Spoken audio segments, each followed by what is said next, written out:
అణుబాంబులే వెయ్యడానికి సిద్ధం కావాలి అంటూ ఇరాన్ సుప్రీమో ఖొమైనీ ఈ దఫా బుద్ధి చెప్పి తీరాలి అన్నటువంటి పక్కా ప్లాన్తో ప్రిపేర్ అయ్యారు. అందుకోసం ఏర్పాటు చేసినటువంటి మీటింగ్కి ఖొమైనీతో పాటుగా 40 మంది కీలకమైనటువంటి ఖొమైనీకి సంబంధించిన అత్యంత సన్నిహితులందరూ ఒక చోటకి వస్తున్నారు అన్నటువంటిది పక్కాగా ప్లాన్ చేసుకున్న తర్వాత, ఆ విషయం అందిన తర్వాతనే పెనుదాడికి పాల్పడ్డారు. బంకర్ బస్టర్ బాంబులు 2 కాదు, 3 కాదు, 4 లేయర్లు కాదు, 8 నుంచి 10 లేయర్లు ఉన్నా సరే ఆ లోపల దాకా పేల్చేటట్టు. ఇదివరకటి రోజుల్లో వీళ్ళు బాంబులు వేస్తే పైన 1 లేయరు 2 లేయర్లు వరకు పేలేది, అక్కడ వరకు అయిపోయిన తర్వాత చనిపోయారని వీళ్ళు భావించడం ఇట్లా జరిగేది. ఈ దఫా అట్లా కాకుండా ఒక స్ట్రాటజిక్గా ఒక బంకర్ బస్టర్ బాంబు వేస్తారు, ఒక సొరంగం వేస్తే ఆ తర్వాత ఇంకోటి వేస్తారు.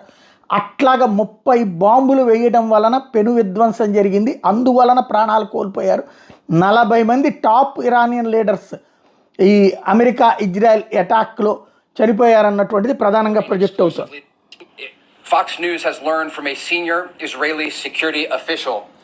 Israel assesses that more than 40 senior Iranian security and regime figures were killed in strikes during the opening operation that Israel launched this morning with the United States against the Iranian regime. This official goes on to say this is one of the largest regime decapitation operations conducted in modern warfare history, and that Israeli intelligence managed to infiltrate the Iranian security echelon, making the strikes possible, this official explained. But again, ఇది pox న్యూస్కి ఇచ్చినటువంటి సమాచారంలో వాళ్ళు confirm చేస్తున్నదైతే 40 మందిని పక్కా ప్లాన్తో ఒకే చోట ఉన్నారని తెలిసాకన attack చేశారు అన్నటువంటి విషయాన్ని స్పష్టం చేస్తున్నారు.